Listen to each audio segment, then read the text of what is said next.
नमस्कार. मी तुमची host Goldy from ओल्डी गोल्डी रेसिपीज.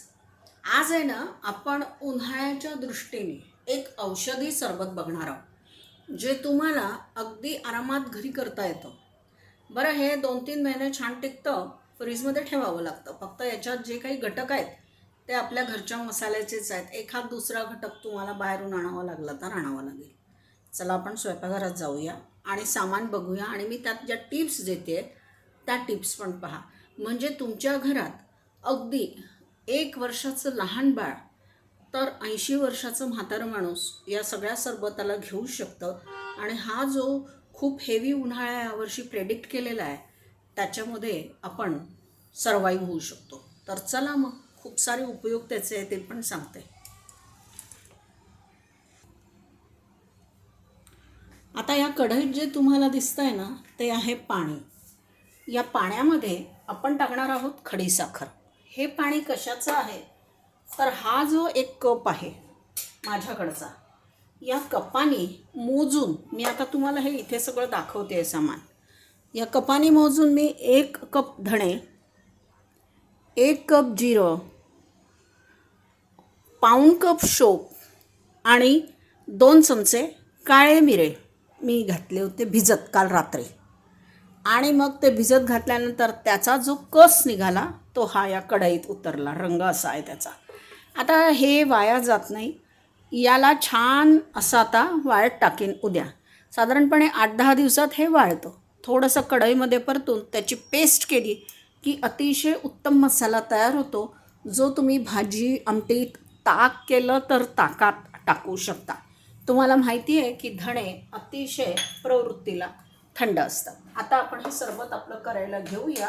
मी याच्याखाली गॅस लावते आणि आता मी काय केलं होतं, हे पाणी मोजून घेतलं जसं या कपाने. तर हे 5-6 कप पाणी झालं.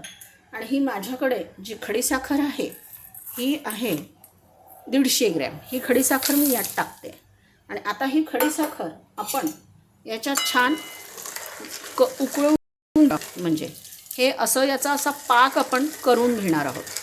हा पाक झाला की तर तुम्हाला दिसेलच. पण या पाकामध्ये आपण काय काय गोष्टी टाकणार आहोत ते पण आता मी तुम्हाला दाखवते. हा सब्जा मी भिजत घातला आहे कारण आपण सरबत करणार आहोत. ही मी ग्लुकॉन डी पावडर घेतलेली आहे. सरबत आंबट असतं. उन्हाळ्यात लोक आल्यानंतर घरामध्ये लिंबू मिळत नाही, कैरी असते पण कैरीचा रस काढून टाकेस्तवर वेळ जातो खूप, किंवा आपण कधी कधी ते करतही नाही, कैरी किसून टाकून देतो. म्हणून मी काय केलं आहे, मी हे लिमसट घेतलं आहे. मात्र हे लिमसट मी छोट्या चमच्यानी 1 चमचा घेतला आहे म्हणजे माझं सरबत आंबट पण होईल. या सरबतात टाकायला मी हे काळं मीठ घेतलेलं आहे आणि हे साधं मीठ. तर साधं मीठ पण 1 छोटा चमचा, काळं मीठ पण 1 छोटा चमचा, म्हणजे हे 2 चमचे मीठ याच्यात जात आहे. आणि आता काय झालं आहे की हे पाणी आणि खडीसाखर या दोन्ही गोष्टींनी याचा वॉल्यूम वाढवून जातो. जसं साखरेचा पाक करतो तसं एक साधारणपणे 10 मिनटात वगैरे हे होऊन जातं. आता साखर विरघळल्यानंतर आपण मग त्याची चव घेऊन पाहू आणि हे सगळे इन्ग्रेडियंट्स आपण त्याच्यात टाकणार आहोत. आता माझ्याकडे वाळलेला पुदिना असतो, तर मी काय केलं आहे, तो पुदिना वाळवलेला घेतला आणि त्याची 1 चमचाभर मी फक्त ही पावडर करून घेतली आहे हाताने. ही पावडर मात्र मी टाकणार आहे. पुदिना अतिशय थंड असतो. उन्हाळ्यात पुदिना, कोथिंबीर ह्या गोष्टी मिळतच नाही. कोथिंबीर तर मी वाळवून ठेवली आहे, पण पुदिन्याचा सुगंध याच्यामध्ये फार छान येतो. त्यामुळे साधं काळं मीठ, साधं मीठ, पुदिना पावडर, ही ग्लुकॉन डी पावडर आणि हे लिंबूसत्व, हे मात्र आपण जेव्हा सरबत करू तेव्हा मी हे सब्जा बी भिजवून ठेवलेलं आहे. आपलं सरबत जेव्हा आपण करू तेव्हा मी तुम्हाला हे दाखवेन. आता हे असं उकळेल आणि मग याचा पाक आपल्याला काही एकतारी पाक वगैरे करायचा नाही आहे. आपण असा थोडासा त्याच्या जवळपासचा पाक करणार आहोत. आणि तो पाक झाला की साधारणपणे तुम्ही थोडासा केलाही समजा, जास्तही झाला पाक, तर ते काही वाया जात नाही, पण ते बाटलीतनं पडत नाही मग. म्हणून काचेच्या बाटलीत मग आपण हे सरबत भरून ठेवणार आहोत. मधापेक्षा थोडं चिकट हे करायचं. आणि आपण हे सगळे इन्ग्रेडियंट्स त्यात घालणार आहोत. अर्थात मी सब्जा बी त्यात आत्ता घालणार नाही आहे. हे आत्ता फक्त तुम्हाला मी 1 ग्लास हे सरबत करून दाखवणार आहे, तेव्हा मी हा सब्जा बी त्या ग्लासमध्ये टाकणार आहे. आत्ता फक्त मी हे उकळवून टाकते. आता आपण या सरबताचे गुणधर्म पाहू. तर हे जे काही आपण धणे घेतले, धणे आणि जिरं, या दोन्ही गोष्टी प्रवृत्ती थंड आहे. काळे मिरेसुद्धा थंड आहे आणि शोप अतिशय थंडच आहे. शोपेमुळे पोटामध्ये गॅस जमा होत असेल तर तो पूर्ण निघून जातो. पोट एकदम दुसऱ्या दिवशी स्वच्छ होतं. धण्यामुळे तुमचा बी पी कंट्रोलमध्ये राहतो. गॅस्ट्रिक ट्रबल असेल, उन्हाळ्यात साधारणपणे मूतखड्याचा त्रास होतो किंवा आपल्याला लघवी तुंबते, तर तो पण त्रास होत नाही धण्यामुळे. बी पी कंट्रोलमध्ये येतो धण्यामुळे सुद्धा पोट स्वच्छ राहतं. जिऱ्यामुळे तर पोट कायम स्वच्छ राहतं आणि जिऱ्यामुळे डोळे, केस, त्वचा याच्यात आर्द्रता राहते टिकून. धण्यामुळे सुद्धा आर्द्रता राहते, जिऱ्यामुळे सुद्धा आर्द्रता टिकून राहते. सगळ्यात महत्त्वाचं म्हणजे हात आणि पाय, तळपाय आणि तळहाताची जळजळ आणि लघवीची जळजळ होत असेल, लघवीच्या जागेची जळजळ स्त्रियांना फार होते, ती होत असेल तर याच्यामुळे एकदम ती कमी होते. दुसरी गोष्ट महत्त्वाची अशी आहे याची की डायबिटीसवाल्यांनासुद्धा हे सरबत चांगलं आहे, कारण खडीसाखर चालते. आणि ही खडीसाखर मी जी घेतली आहे ना, ही आपली भारतीय खडीसाखर जी आहे ती, म्हणजे याच्यामध्ये कुठलेच केमिकल नाही आहे. त्यामुळे ह्या खडीसाखरेचं हे सरबत खूप छान लागतं. या सरबताचा वासही, सुगंधही खूप छान असतो. बरं, वेळेवर याच्यात तुम्ही कैरीचा रस किंवा किसलेली कैरी टाकून पण हे सरबत तुम्ही देऊ शकता. दुसरी गोष्ट, सोपेचं अजून एक महत्त्वाचं काम ते आहे की सोप काळजातसुद्धा अतिशय थंडपणा हे करते. म्हणजे काळजात थंडपणा म्हणजे मला सांगायचं तुम्हाला ही गोष्ट आहे की आपल्याला हृदयाच्या तिथल्या जागेमध्ये सुद्धा खूप छान असं बरं वाटतं. गॅस जो आपला अफारा धरतो ना, बेंबीच्या वरती आणि काळजाच्या खाली जो अफारा धरतो, तो या बडीशोपेने कधीच धरत नाही. उन्हाळ्यामध्ये लग्न असतात, आपण बाहेर जातो काय काय खायला आणि मग तिथे कसं शिजवतात, काय जसं असेल तसं चांगलंच असतं, वाईट काहीच नसतं कुठे.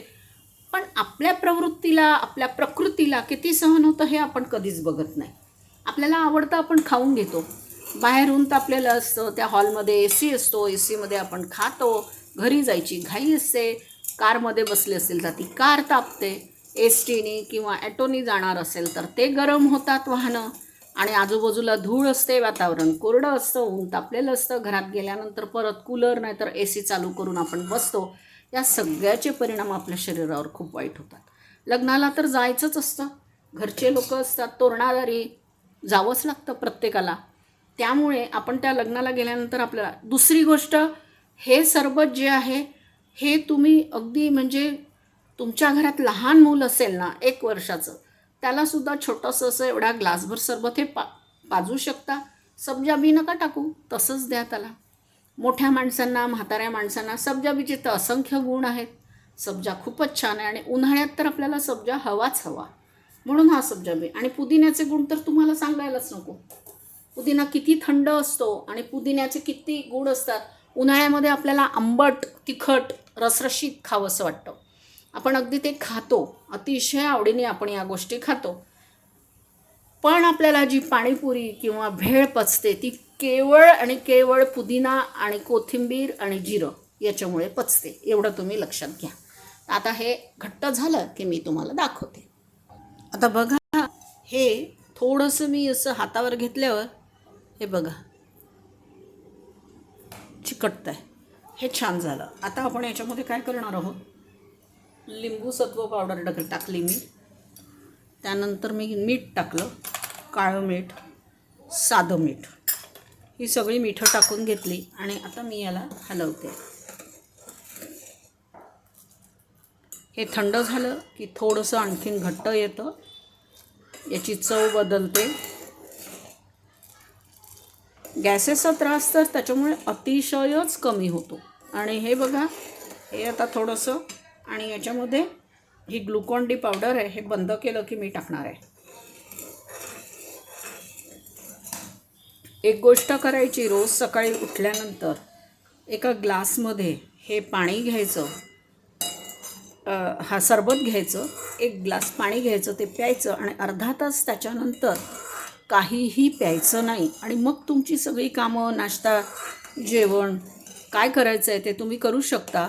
बघा तुम्हाला याचा फायदा इतका होईल की म्हणजे खरोखरीच हे औषधी सरबतच आहे. याचा फायदा खरोखरीच तुम्हाला होईल. मलासुद्धा ही गोष्ट माहीत नव्हती. आपल्याकडे माझ्या लहानपणी माझी आजी काकवी करायची. ती काकवी म्हणजे उसाच्या गुऱ्हाळातनं ती काकवी आणत असे आणि ती काकवी अतिशय थंड माठाच्या पाण्यामध्ये काकवी 2 चमचे काकवी घालून ढवळून आम्हाला द्यायची. आम्हाला ऊन कधीच लागलं नाही. वास्तविक मी बुलढाण्याची आहे, तर बुलढाण्यामध्ये खरखरीत ऊन, म्हणजे तसं तो थंड भागच आहे, पण उन्हाळ्याच्या दिवसात पाण्याचा अतिशय तुटवडा, म्हणून मग ती हे आम्हाला देत असे. आता मी हा गॅस बंद केला आहे. याच्यामध्ये मी ही ग्लुकॉन डी पावडर टाकली आहे.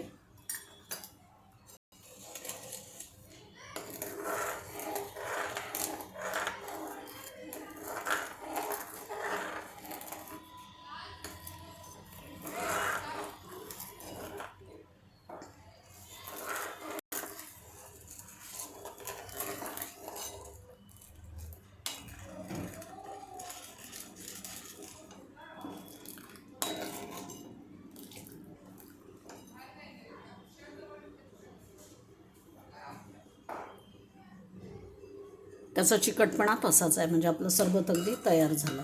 छान. आता ही जी पुदिना पावडर आहे ही मी यात घालून टाकणार आहे आणि आता आपण आपलं सरबत करून घेऊया. तर आता साधारणपणे 2 ते 3 चमचे तुम्ही जर या साईजच्या ग्लासमध्ये घेतलं, आपण हे सरबत तयार करून घेऊ.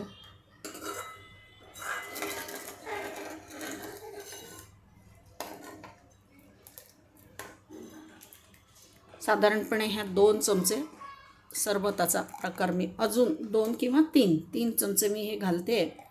मी आता याच्यामध्ये हे जे सब्जा घेतला होता तो सब्जाही घालते आहे आणि आता मी यामध्ये माठातलं पाणी घालते आहे. माझ्याकडे मी बर्फ लावत नाही किंवा मी बर्फ खात नाही, त्यामुळे मी माठातलं पाणी यात घेणार आहे.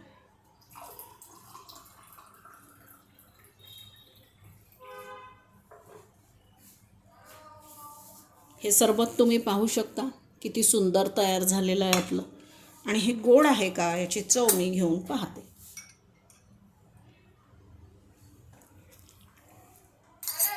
अतिशय अप्रतिम मस्त चव झाली. अतिशय म्हणजे हवं तितकं आंबट, हवं तितकं गोड आणि बरोबर ते प्रमाण माझं व्यवस्थित झालं. 3 ते 4 चमचे हे सरबत, ग्लासभर पाणी आणि सब्जा बी.